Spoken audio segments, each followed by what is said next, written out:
Bueno, hola, ¿cómo están? Me alegra mucho saludarlos en un nuevo episodio de su podcast Psicocriando.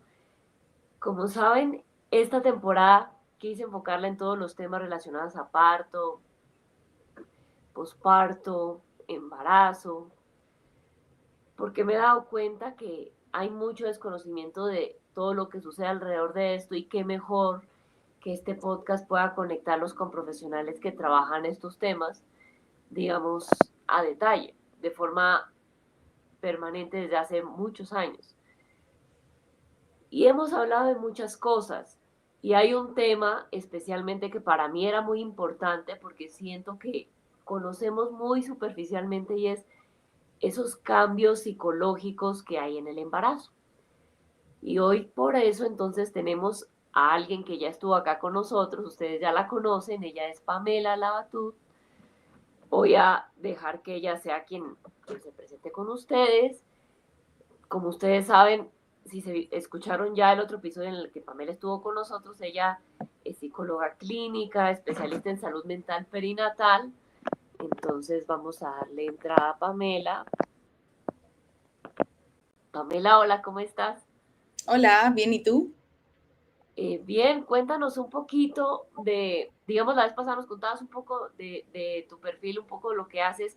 Cuéntanos un poco de lo que es la salud mental perinatal para los que recién ahorita están conociendo, digamos, este concepto. Tú como psicóloga ahí, ¿cómo fue que llegaste y de qué forma ayudas a las familias en esa área? Bueno, la salud mental perinatal es la rama de la psicología que se dedica a todo el proceso de eh, em, previo a la gestación, el parto, nacimiento y posparto durante la etapa de crianza temprana.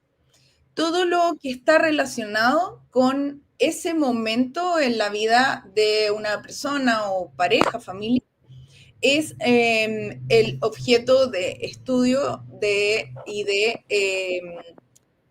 tratamiento en el fondo de la psicología, particularmente perinatal, ¿sí? Entonces, tenemos que considerar desde la idea de la concepción y de todo lo que puede pasar en ese periodo, no necesariamente se va a concebir de manera espontánea, y de ahí hasta ya los primeros años posparto. ¿Sí? Todo eso es parte de la psicología perinatal. Y entonces, para entrar ya un poquito más en materia, cuéntanos cómo sientes tú que percibe la sociedad todo este tema alrededor del embarazo y los cambios que viven, digamos, las mujeres. ¿Tú sientes que tal vez es una mirada que acoge, apoya, o tal vez es una mirada que genera ciertas presiones que son, digamos, tal vez innecesarias, o tal vez lo perciben desde otro lugar distinto? Tú, digamos, que has podido ver alrededor de las familias con las que, digamos, tú trabajas, o las personas que llegan a ti por estos temas, Pamela? Mira, hoy, hace unos 6 7 años probablemente, el tema de la salud mental perinatal está mucho más abordado a nivel social, se está hablando mucho más del tema, se está hablando mucho más de salud mental en términos generales, pero como salud mental perinatal también se está abordando mucho más, hay muchas más personas especializándose estos últimos años. Sin embargo, las condiciones políticos, sociales, culturales no han cambiado acorde o en sincronía a la cantidad de información de la cual hoy se está disponiendo para comprender la salud mental perinatal. Dicho de manera bastante simple, eh, las políticas públicas de los países, por ejemplo, latinoamericanos, siguen castigando la maternidad a nivel laboral y social, ¿sí? ¿Por qué social? Porque las mujeres seguimos teniendo una carga mental tremendamente alta seguimos haciéndonos cargo mucho más que nuestras parejas de todo lo referente a la crianza, absolutamente todo. O sea, no me refiero solamente como a que nosotras gestamos y nosotras parimos, sino que todo lo que está concerniente al ámbito de la crianza y de la corresponsabilidad. También se nos sigue castigando con menores salarios teniendo los mismos estudios o los mismos cargos. Entonces, la verdad es que estamos en un punto en el que podemos tener más información sobre el impacto de la salud mental perinatal en la mujer, en la familia, pero no están cambiando las condiciones para maternar. Por lo tanto, se está generando la conciencia básicamente de qué es lo que nos tiene maternando con tanto burnout, con tanto estrés. Y lo complejo de esto es que por buscar esta información que ahora está muchísimo más disponible, al haber tanta información se puede generar un efecto paradojal de mayor angustia incluso, ¿sí? En ámbitos como la lactancia, el sueño infantil, etcétera. Entonces también mamás o personas que están alrededor de los ámbitos de la crianza están teniendo mucha información. No toda la información es fidedigna, es de confianza, y se puede generar mayor angustia y mayor sensación de presión por parte de las madres de resolver de manera eficaz durante este periodo en donde no tienen que hacerlo perfecto, tienen que hacer más bien aquello que les va haciendo sentido y que está un poco alineado con la parte más instintiva los primeros meses. Y de eso, si bien se puede hablar, como la sociedad y la cultura no cambian, me voy a sentir igual de presionada de hacerlo perfecto. ¿Sí? Entonces, es un periodo que si bien tenemos más información, no necesariamente está alivianando tanto, ¿sí? La carga. Tal vez tú crees que ese burnout que nos mencionabas sucede con mayor frecuencia, pues digamos por las familias que llegan a ti, te has dado cuenta que tal vez ese burnout casi que por nadar contracorriente de la sociedad y sus exigencias, eh, es más frecuente en mujeres que entran a la maternidad, digamos, por primera vez o en esas mujeres que están maternando por segunda, tercera, digamos que sucede igual. ¿Qué digamos, has podido notar tú de eso? La verdad es que noto que en términos generales hay mayor burnout. No importa si es tu primer hijo o tu segundo o tu tercero, eh, siempre va a haber un poco menos quizás de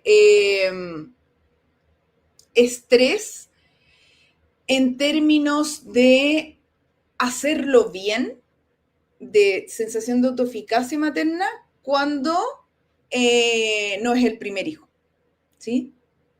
Pero estrés en la carga de la crianza, en la cantidad de cosas que tengo que hacer, en cómo yo también tengo que funcionar como mujer, trabajadora, pareja, hija, hermana, etcétera,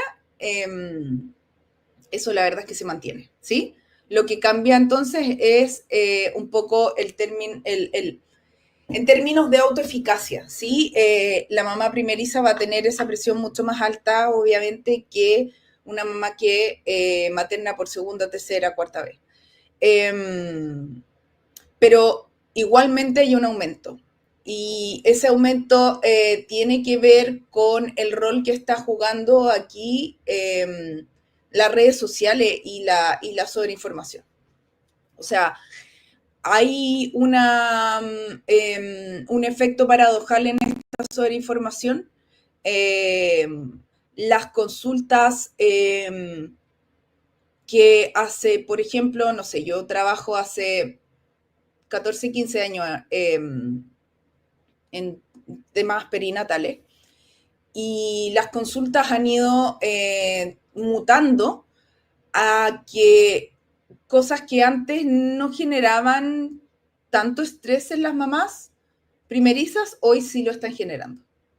Y tiene mucho que ver para mí, si es que no casi todo, con la sobreinformación. ¿Sí?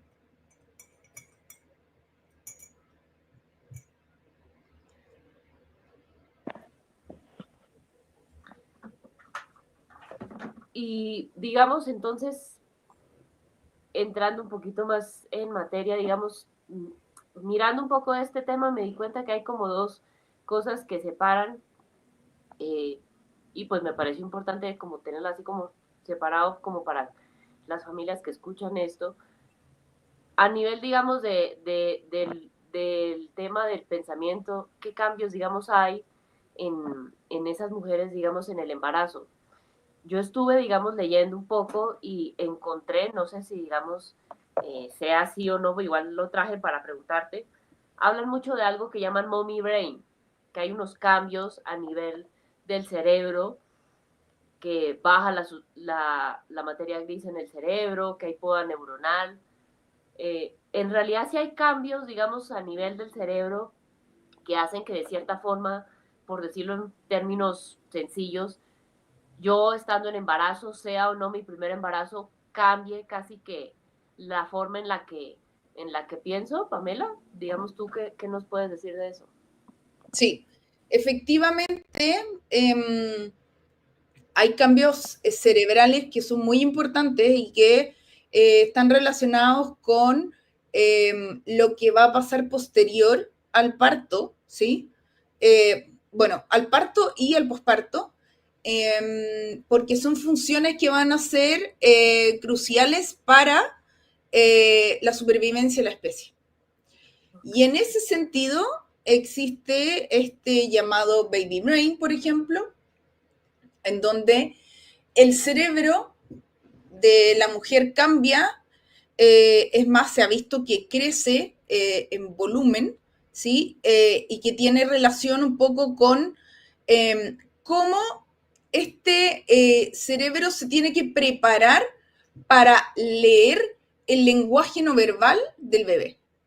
Entonces, si yo como mamá necesito conectar con este recién nacido que no habla, que se comunica solamente a través del llanto, yo necesito optimizar mi cerebro y en ese sentido poder leer mejor el lenguaje no verbal de mi bebé, pero a la vez también tener un cerebro que esté orientado hacia esta supervivencia de la especie. Es decir, van a haber sectores del cerebro, por decirlo así, o ciertas conexiones neuronales, para ser más específica, que ya no van a ser tan relevantes, información, memoria, no va a ser tan relevante y se van a potenciar otras áreas del cerebro relacionadas con los cuidados, con el vínculo, etcétera.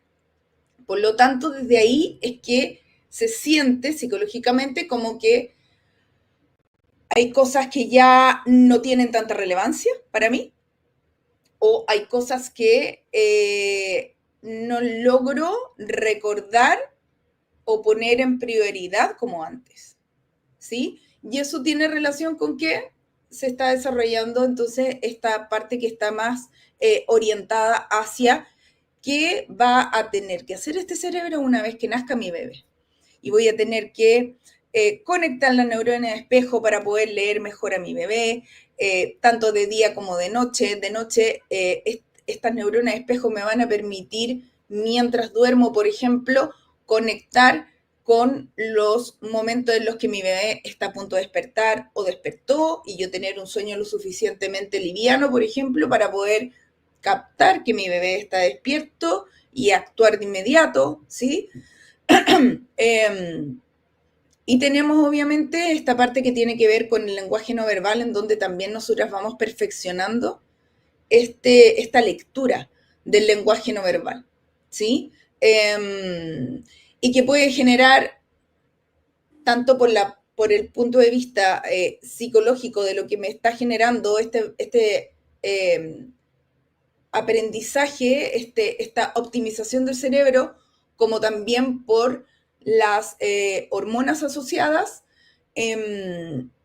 mayor probabilidad de ciertos roces en mis relaciones interpersonales, ¿sí? Porque estoy optimizando una parte que antes no necesariamente tenía tan desarrollada. Hay gente que sí, pero hay gente que no tanto. Más todo el ajuste hormonal. Entonces, también las relaciones durante la gestación pueden ir cambiando y hay muchas mujeres que lo notan con la suegra, con las amigas, con la misma pareja, ¿sí? Con también incluso la relación con la mamá. Y digamos, cuéntanos un poco de esos cambios que hay algunos, y lo sé porque pues varias de las que han estado acá en el podcast este año lo han dicho, que uno de los cambios que suceden en el embarazo mucho en el cerebro es que cambia un poco todo el tema de las funciones ejecutivas. Cuéntanos un poquito tú más de eso. Digamos, pues primero para los que nos escuchan, cuéntanos así de forma sencilla qué son esas funciones ejecutivas, cómo se ven, digamos, así como cotidianamente y en un embarazo, digamos, en qué cambian. Porque pues a veces ha pasado que yo, digamos, quise justo traerte hoy para este tema, Pamela, porque a veces ha pasado que cuando uno dice que va a haber esos cambios, casi que hay mujeres que se asustan porque creen que va a ser algo malo, va a ser algo eh, bastante que las va a limitar un poco. Cuéntanos un poquito como para tener como más tranquilidad de en realidad qué pasa ahí con esas funciones ejecutivas. Ahora, ¿te refieres con respecto como a los mitos que se podrían como hablar sobre estos cambios? Entendiendo que a lo que tú te refieres es como las aprensiones que puede tener una mujer.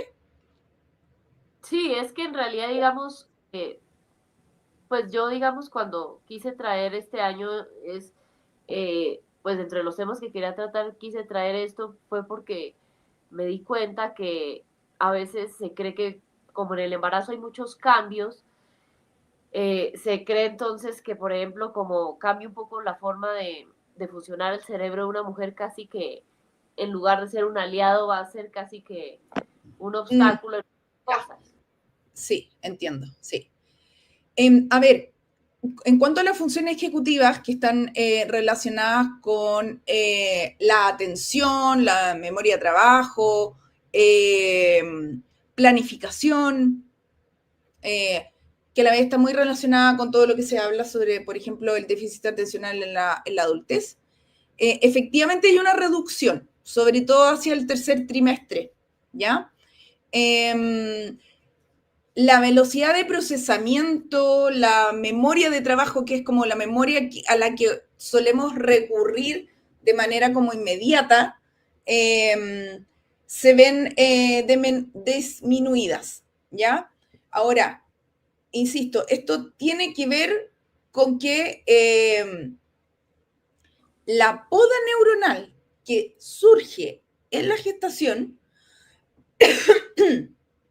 limpia un poco y reduce la materia gris en ese sentido, como en el área prefrontal y temporal, que está asociada como a estas funciones ejecutivas o a la cognición, como a nivel más social. Entonces, todo esto ocurre para tener más flexibilidad cognitiva, eh, desarrollar un poco más como la multitarea y favorecer la sensibilidad materna.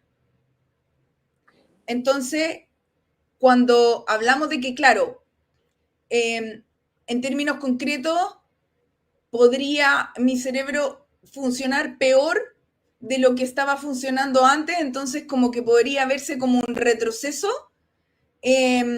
podría ser si es que tengo que ejecutar muchas tareas que requieran un funcionamiento muy alto a nivel de funciones ejecutivas. Sin embargo, como decía anteriormente, tiene que ver con lo que está requiriendo nuestro cerebro hacer también a futuro, posterior al parto, que tiene que ver con poder generar esta sensibilidad materna, es como que se prendiera un chip en donde el cerebro dijera, tienes que mantener con vida a este nuevo ser humano. Todo el resto no es tan importante, ¿sí?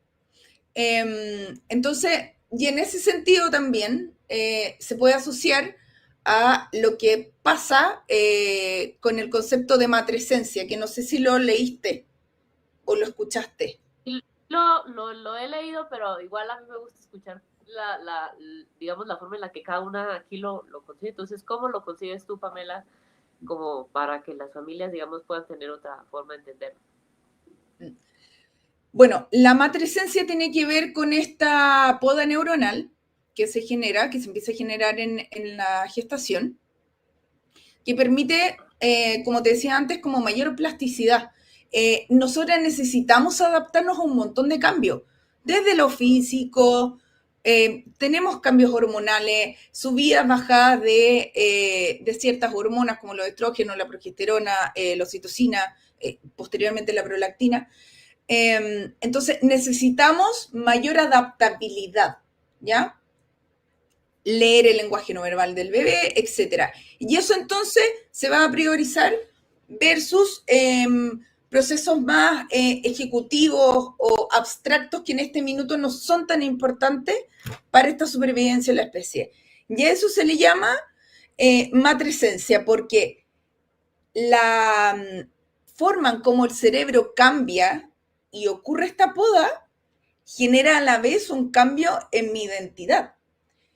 Y en ese sentido, junto con que también existe esta poda a nivel específico, es prácticamente un proceso muy similar al que ocurre en la adolescencia. Entonces, por eso se le llama matresencia, porque ocurre un fenómeno muy similar. Lo que hace que también este cerebro esté bastante más permeable, susceptible, vulnerable al entorno, ¿ya? Entonces también igual es bastante importante tenerlo en consideración. Me adapto, pero también tiene estos grados como de mayor vulnerabilidad en donde justamente por lo mismo hay que proteger mucho la salud mental de la gestante y de la madre en puerperio, ¿sí? Que la mujer, por ejemplo, sea más adaptable y tenga más posibilidades de multitarea, no significa que uno tenga que permanecer en esto o tenga que, por lo mismo, aprovechar este superpoder, sino más bien entender que es funcional a la supervivencia de la especie, pero igual de importante es tener un buen sostén, una buena red de apoyo, ¿sí? O sea, no por eso vamos a forzarnos a mantener ese estado, ¿sí? Sino que es como parte de un poco lo que el cerebro nos va a ir ayudando para poder tener más chance de eh, manejar un poco esta experiencia posparto con uno o más bebé. Incluso imagínate en el caso de un mellizo, gemelo, trillizo, ¿sí? Sí, y digamos, me imagino que como en la adolescencia, luego de que comienza a sufrir esos cambios, el cerebro, pues acá, sean la cantidad que sean de embarazos que tenga, pues digamos que cada embarazo vuelve y se pasa pues de forma distinta por ese proceso, pero sigue cambiando la identidad poco a poco de esa mujer, ¿no? Entonces yo siento que eso puede hacernos entender a las que pues ya son madres, a las que lo han sido varias veces o a las que todavía no lo hemos sido, que en realidad no tiene, es demasiado desgastante caer en esa pelea interna de querer ser la mujer que era antes versus tener que estar pendiente de otro ser que depende 100% de mí. No tiene sentido porque pues no voy a volver a ser la que era antes, porque pues no es solo que alrededor las cosas cambien o no, es que todo cambia en mí, ¿no? Entonces, pues, digamos Cerebralmente es imposible. Desde ahí, desde esa lógica, quizá, perdón. que podríamos decir que es prácticamente imposible volver a ser la que yo era antes, ¿no? Sí. Claro, desde la lógica de cómo este cerebro tiene esta poda sináptica y va privilegiando estas otras zonas, se entiende que hay una optimización y hay una optimización que está orientada a mejorar las funciones que realmente voy a necesitar durante estos primeros años, ¿sí? Lo que no significa que no pueda volver a sentirme eficaz como me sentía antes, pero Okay. va a tener un proceso de tiempo en el que yo voy a estar haciendo eso. Y ese proceso Okay. es muy singular y depende mucho de mi entorno. Es decir, mientras yo, insisto con esto, mientras yo más apoyada me sienta, mientras yo sienta que puedo dedicarme más a estas tareas porque no tengo que sobrededicarme a varias otras más, ese multitasking que se genera va a estar orientado a tener una buena adaptabilidad en el proceso del posparto. Pero si yo lo ocupo para volver a trabajar al poco tiempo, hacer de único rol de cuidadora principal, el desgaste va a ser inevitable. Y en ese sentido es un poco la crítica, obviamente, como a la sociedad de que está existiendo toda esta información y a nivel de políticas públicas seguimos igual. Sí. Sí, digamos, sigue siendo casi que una hormiguita contra un elefante. Uh -huh. Entonces, sí, en eso, digamos, sí, todavía falta como demasiado para que las cosas cambien. Justamente entonces por eso, a propósito de lo que nos decías, que la mujer en esa matresencia está más susceptible, pues digamos uno de los cambios que muchas conocemos y pues sé que muchos hombres también, esos cambios digamos emocionales que hay en el embarazo. Cuéntanos un poco de esa hipersensibilidad que tienen las mujeres cuando están en esta etapa del embarazo y a propósito de lo que tú decías de esa red de apoyo, si yo estoy escuchando esto y soy la red de apoyo de esa mujer, sea porque soy la hermana, sea porque es mi pareja, sea porque, no sé, tal vez soy otra persona de la familia que está cerca, soy una amiga, soy una persona del trabajo, que ya está retomando, ¿cómo podría ayudarla, digamos, a vivir de la forma más realidad posible, por decirlo de alguna manera, todos esos cambios emocionales que está viviendo en este momento en su embarazo? Porque, digamos, yo cuento acá una anécdota, y es que yo, digamos, no estaba embarazada aún, pero yo viví de cerca el embarazo de una amiga. Y ella, digamos que, pues por cosas de la vida, sufrió la separación de su pareja con la que ha elegido ser mamá. Entonces fue algo muy fuerte. Y físicamente era un embarazo de riesgo, entonces doblemente difícil y retador, por decirlo de alguna manera. Entonces, había momentos en los que sí estaba ella un poco más sensible y recuerdo mucho que ella me decía que en su trabajo le decían, ay no, pero es que no le diga nada porque es que está embarazada, casi que como si ella fuera una bomba atómica que si medio la tocan ya explota. Entonces, ella en el embarazo sí me decía que se sentía un poco casi que rechazada por las personas alrededor, porque como ella estaba a veces un poco más sensible, sentía que como que no la entendían. Me decía, Gina, yo no entiendo qué pasa, que ahorita que estoy en embarazo me tratan muy distinto a como me trataban antes, no son tan comprensivos, casi no me quieren hablar, casi no se me acercan. Entonces, pues digamos yo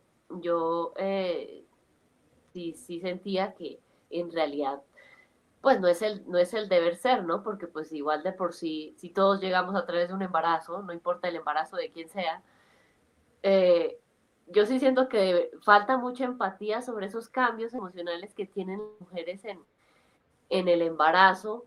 Algunas los tienen más, otras menos. Lo que tú decías, todo depende de las diferencias individuales de cada mujer, pero sí siento que hace falta como mucha comprensión de eso, ¿no? Entonces, ¿cómo podríamos entender mejor este tema para poder tener más empatía con esas mujeres en el embarazo, Pamela? Bueno, de la misma manera que explicaba un poco estos cambios en el cerebro, van a haber cambios conductuales producto de este cerebro, que ya no piensan ni procesan la información de la misma manera. Por lo tanto, aquí como a nivel de cómo específicamente apoyar, lo primero es preguntar qué se necesita, ¿sí?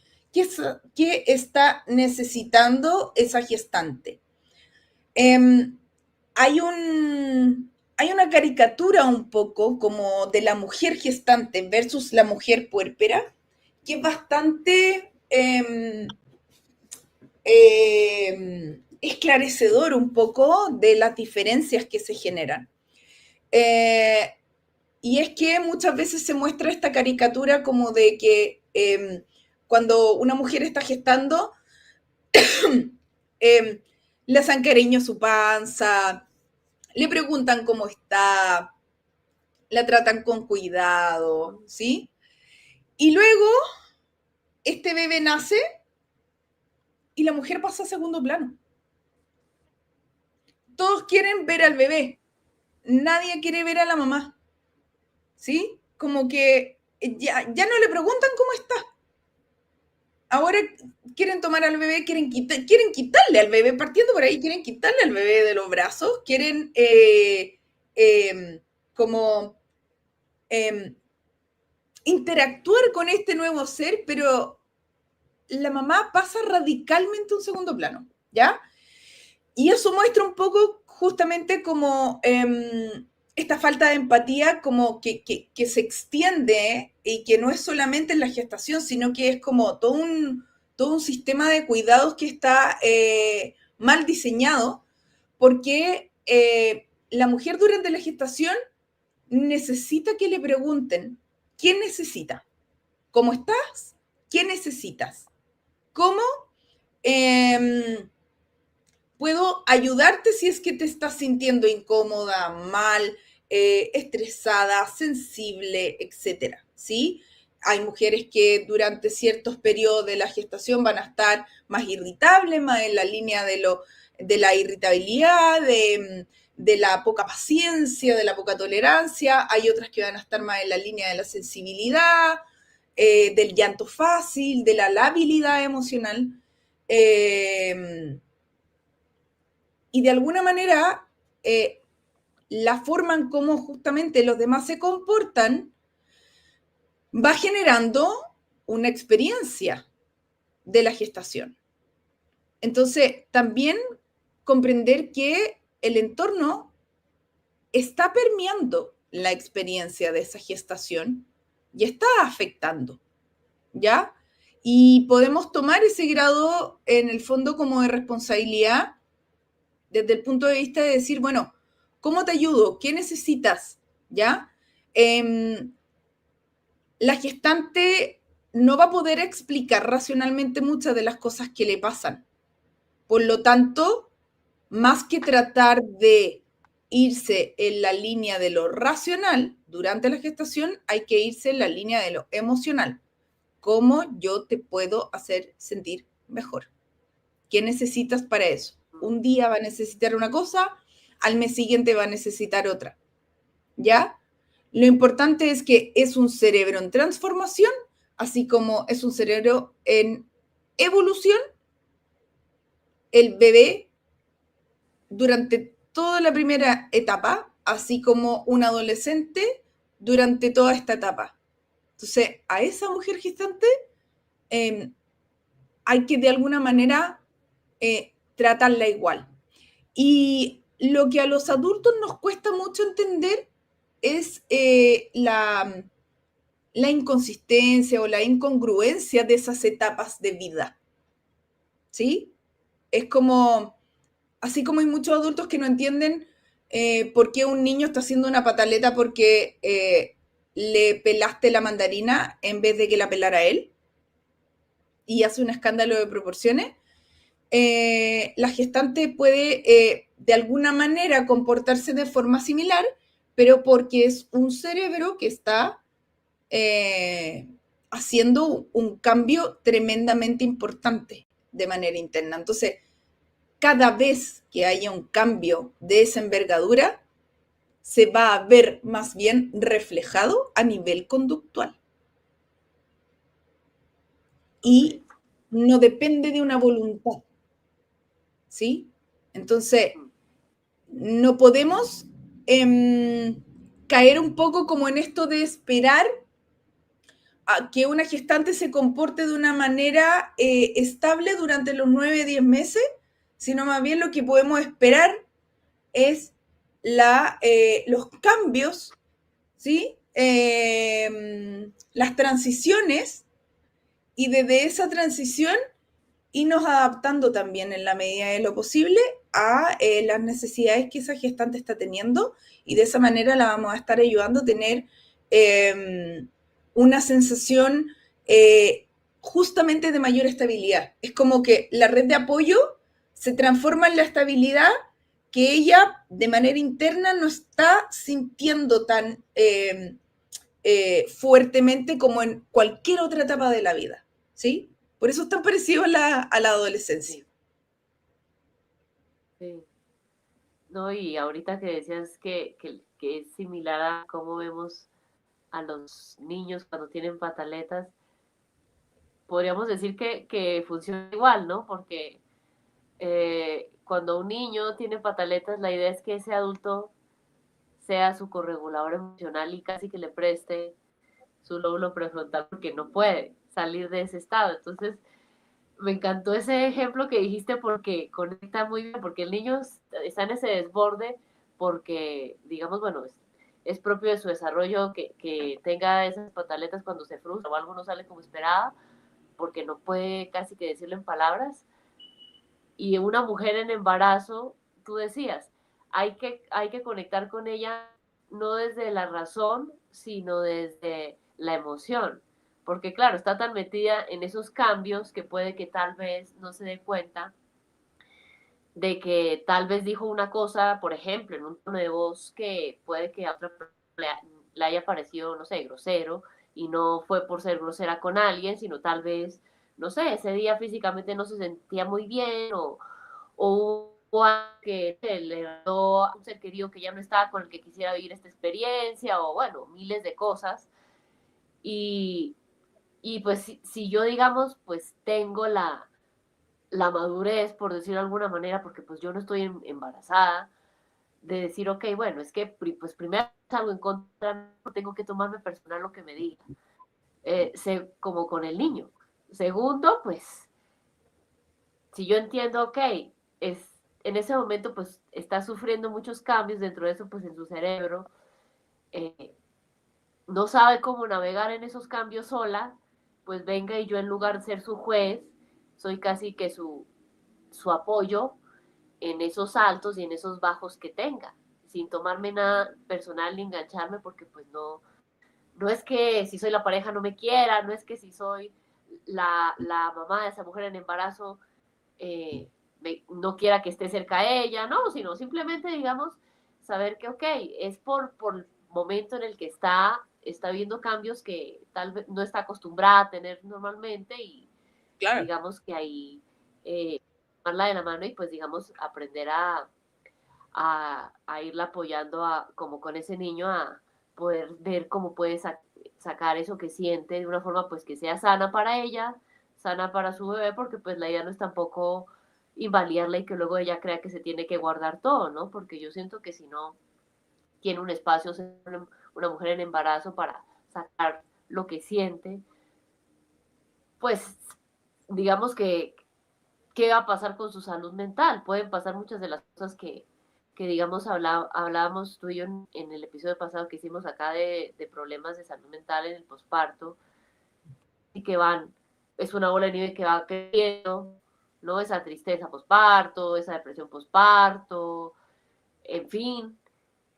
Entonces, pues, mira que si le damos un espacio seguro, pues puede ser podríamos decir, un buen factor protector para problemas más adelante que no surjan en el posparto, que esa salud esté como más protegida, ¿no? Tal cual, sí, sí.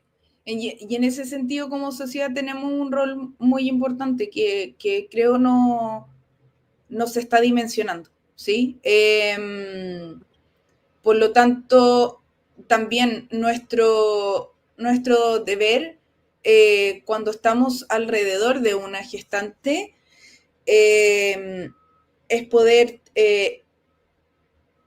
tener esa empatía de este cerebro que sería similar al de un adolescente y todo lo que le digamos, cómo la tratemos, la va a hacer poder vivir una buena experiencia o quizás no tanto. Y en ese sentido, por ejemplo, yo he recibido varias mujeres por temas, por ejemplo, de sueño infantil, en donde yo al preguntar sobre cómo lo pasaron durante su gestación, muchas reportan estrés laboral. ¿Y con qué tiene que ver eso? Con que tanto yo como la jefatura nos vamos a exigir como si nos estuviéramos embarazadas. Entonces, es complejo, ¿sí? Porque ahí entra un poco como esta sensación de no estoy dando en el ancho, ¿sí? No estoy pudiendo hacerlo igual de bien. Sí.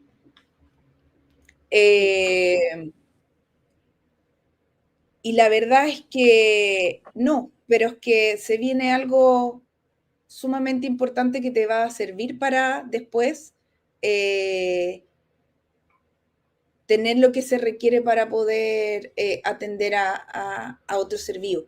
Eh, entonces, la verdad, nunca he dicho esto antes, pero yo soy de la idea de que uno debiese ir disminuyendo la carga a medida que avanza el segundo trimestre, y tercer trimestre hasta que uno se va de prenatal, debiese ir como progresivamente disminuyendo la carga de específicamente función ejecutiva, planificación, para ir ayudando a ese cerebro. Tiene mucho sentido. ¿No? Mm.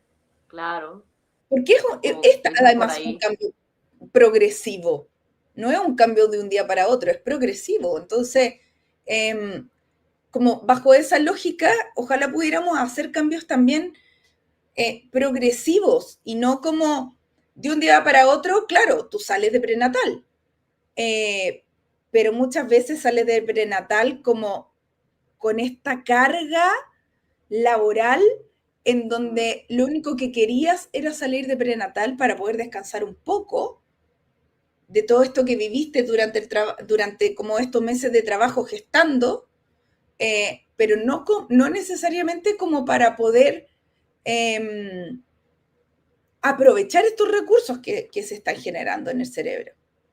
Ojalá los pudiéramos empezar a aprovechar antes, ¿sí?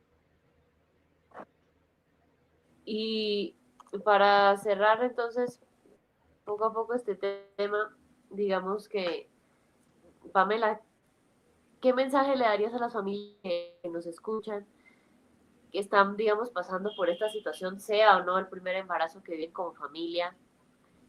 Eh, pues digamos, cada familia claramente es un mundo distinto, como dice mi abuela, pero llámese las mujeres que están en maternidad autónoma, llevando este proceso, digamos, sin pareja, llámese las que están con pareja, llámese las que están dándose, digamos, del resto de su red familiar. ¿Cómo podríamos tener una mirada cada vez más consciente sobre esos cambios psicológicos que hay en el embarazo y para lo que tú dices, para que no siga sucediendo que sí, hay información, pero se casi que toca seguir nadando contra corriente, sino que más bien haya cada vez más empatía para no tener que seguir nadando contra la corriente, sino que en realidad la corriente casi que se ponga de mi lado? ¿Qué le dirías a los que nos escuchan y están ahí alrededor de esas mujeres en embarazo? Porque, digamos, yo me he dado cuenta por esta temporada, y aprovecho y te lo comparto acá, que a las mujeres sí les interesa mucho, digamos, aprender de estos temas. Digamos que tienen mucha apertura, como tú decías hace rato, pero digamos que sí siento que todavía hay cierta como resistencia y apertura para sus círculos cercanos a entender que pues casi que lo que sucede alrededor del embarazo no es que eso esté, por decirlo de alguna manera, eh, sea más o menos relevante que otras cosas que suceden, pero sí tiene que tener un lugar especial cuando digamos, llámese en el lugar de trabajo, en, en mi comunidad, incluso, digamos, en mi familia, así no sea, digamos, en el lugar que yo vivo, hay una persona, digamos, en embarazo. Hay algo que una ginecóloga dijo acá en un episodio que me pareció muy lindo, y es que ella dijo que hay algunas culturas orientales que no ven el embarazo como algo que se vive con familia, sino algo que se apoya en comunidad. ¿Cómo podríamos hacer que en realidad eso también aplique a estos países latinoamericanos, que pues tú sabes que aquí se vive casi que muy aislado, ¿no? De una forma muy restrictiva? Creo que las mujeres también ahí tenemos un rol quizás un poco transgresor en el sentido de poder romper un poco el esquema de que sea un embarazo planificado o no, pero si yo finalmente estoy en el camino de vivir este embarazo,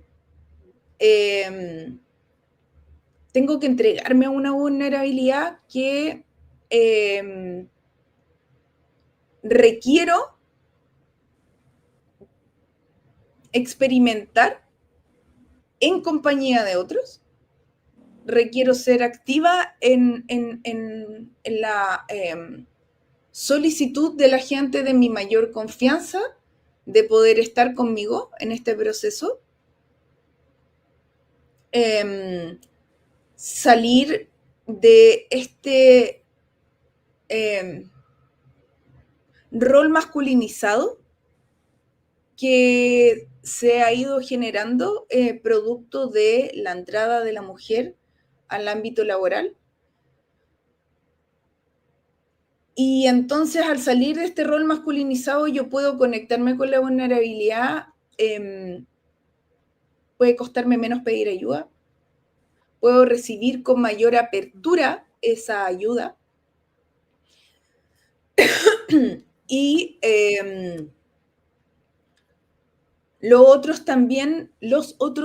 las personas que están a mi alrededor pueden también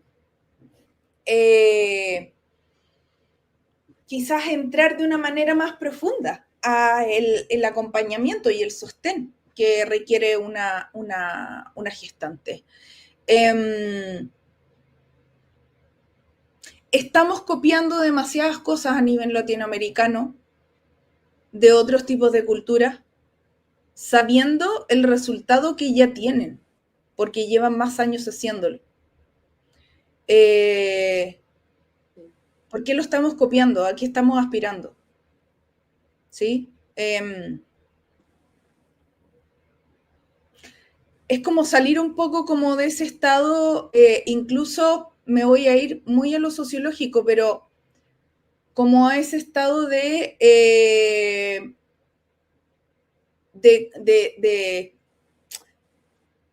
lo que hicieron los colonos cuando conquistaron América, cuando en verdad fue más bien un saqueo, y decir, bueno, no tenemos por qué eh, recibir sin cuestionar.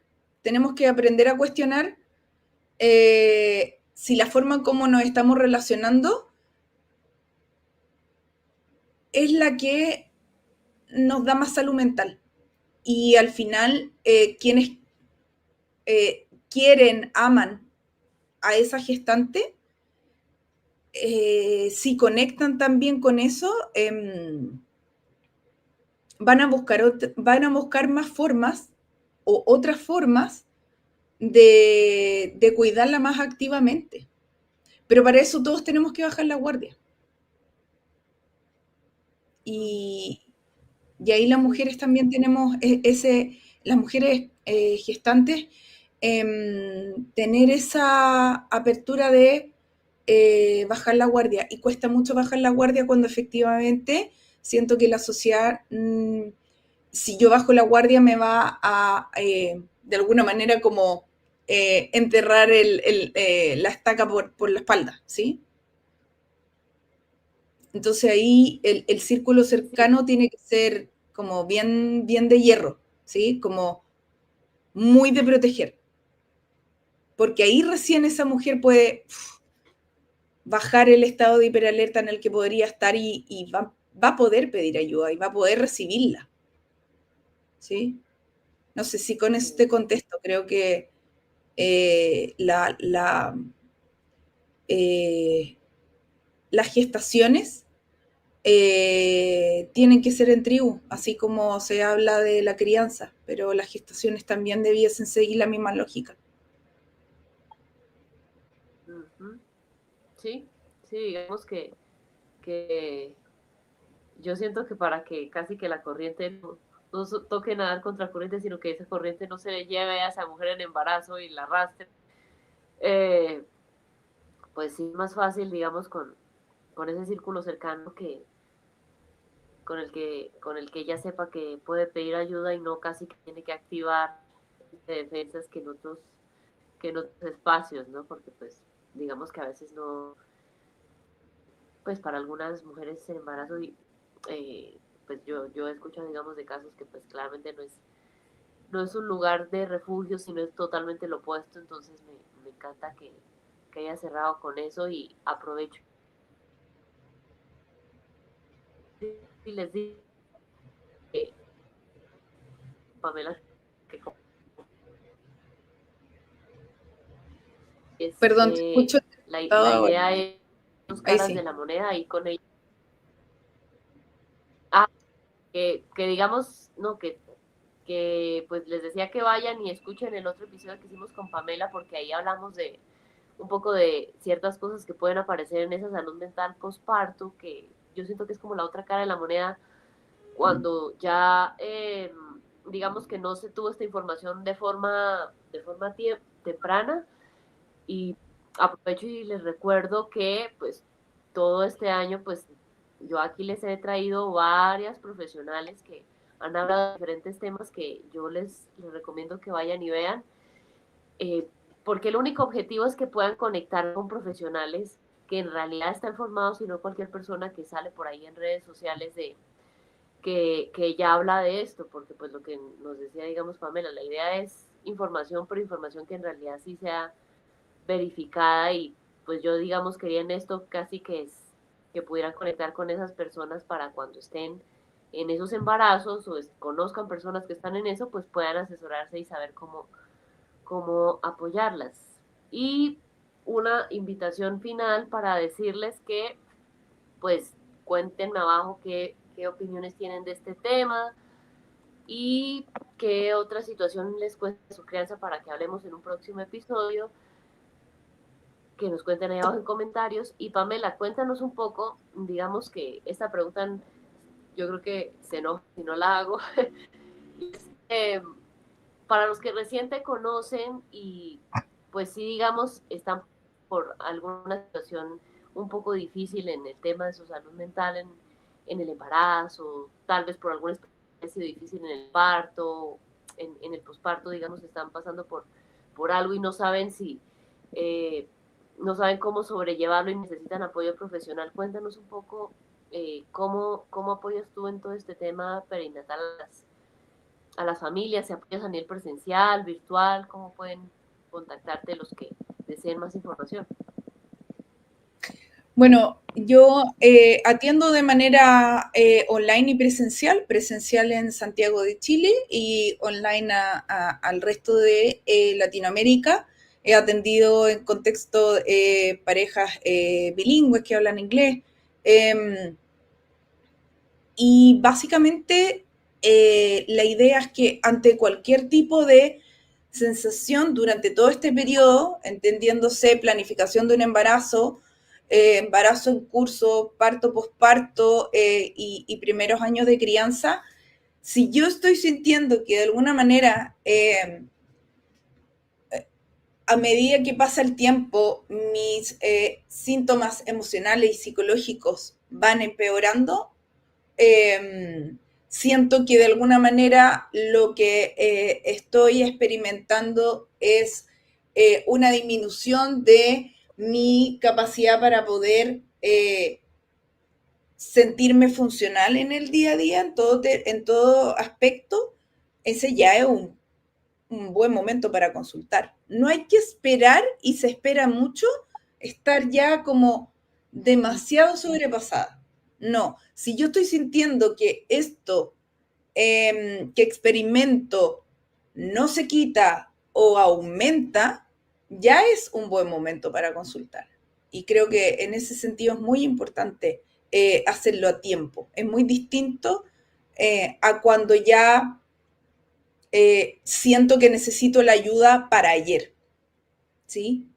Ahí obviamente el malestar ya ha llevado un buen tiempo y que yo esté en un periodo de mi vida en la que efectivamente esté a cargo de otro ser vivo no significa que tengo que poner todo lo que le pasa a ese ser vivo por encima de mi bienestar. Significa que yo, para poder cuidar a ese otro ser vivo, también tengo que estar en óptimas condiciones. ¿Sí? Sí. Y sí, igual yo aquí abajo les dejo el contacto de Pamela para que puedan, digamos, consultar con ella y aprovecho y les digo que ella también, digamos, apoya en temas de sueño infantil, ¿cierto? Si no estoy mal, Sí, Pamela. Sí, sí. en temas de sueño infantil. Por si tienen, digamos, también ese tema para consultar, pues ya saben que con ella también pueden mirar ese tema. Pamela, digamos, quiero aprovechar que este es el último espacio que grabamos juntas y darte pues las gracias. Siento que esta temporada no la pude, digamos, que cerrar mejor que contigo. Eh, Me parece genial que tú, digamos, de forma tan generosa hayas aceptado estar acá con nosotros porque el único objetivo que yo tengo con este espacio es que, pues digamos, personas que en este momento por cualquier situación no tienen acceso a una consulta puedan tener, digamos, una pequeñito de, de ciertas cosas relacionadas a esta etapa de la gestación, del posparto. Entonces, gracias, digamos, me encantó tenerte acá, porque pues yo sé cómo es, digamos, las cosas que tú compartes y tú lo explicas de una, digamos, muy sencilla. Entonces, me daba mucha ilusión poder tenerte acá y pues lo que yo les digo acá siempre, pues si hay algún tema que tú sientas que les puede servir a las familias, digamos, quieras hablarlo, pues digamos que acá las puertas están abiertas cuando desees. Eh, Solo es, digamos, que tú me digas, porque igual sé que será para compartir algo que sea valioso para los que lo escuchen. Entonces, eh, eso, digamos, quería decírtelo como para cerrar y no sé si haya algo que quieras decir a las familias como para despedirte. Bueno, agradecerte más que nada la invitación. Creo que son temas muy importantes a tocar Y creo que el mensaje que siempre trato de dar es que escuchen más lo que les dice el estómago, lo que les dice el corazón, más que lo que leen. Hay que dejar de ponerle a veces tanta cabeza a las relaciones y más bien escuchar un poco qué es lo que está registrando mi cuerpo, qué es lo que me dice mi cuerpo, qué es lo que le hace sentido a mi cuerpo hacer. Es un filtro que muchas veces nos permite obtener la conexión que estamos necesitando y disfrutar de los beneficios de un vínculo, lo rico que es vincularse y lo necesario que es vincularse. Menos cabeza, más Bueno, corazón. muchas gracias. Sí, eso estaba pensando. Muchas gracias por ese cierre tan bonito y yo sé que este y el otro episodio les va a ser de gran utilidad pues a las familias toda la temporada, pero esos dos digamos sé que les van a ayudar mucho. Pues digamos los que nos escuchan pues recuerden compartir esto con todas las familias que puedan porque el único objetivo es que tengamos una mirada cada día más consciente sobre esta y otras cuestiones en la crianza. Nos escuchamos digamos en un próximo episodio. Un abrazo enorme, Pamela, muchas gracias. Chao. Muchas gracias a ti. Chao.